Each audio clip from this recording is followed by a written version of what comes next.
আল্লাহ রাব্বুল আলামিন এই খানা কাবা বাইতুল্লাহ শরীফকে আল্লাহ তাআলা নূহ আলাইহিস সালাতু আমলে আকাশে নিয়ে গেছেন, কিন্তু এই জমিনের মধ্যে খানা কাবার কোনো নিশান ছিল না।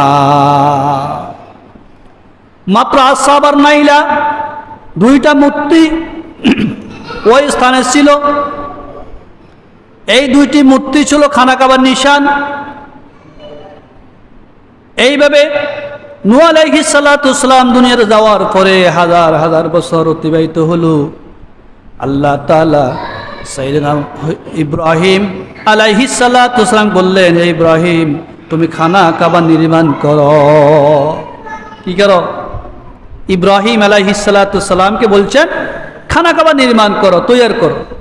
কোথায় খানা কাবা নির্মাণ করবে? খানা কাবা তৈরি করার তো স্থান জানতে হবে।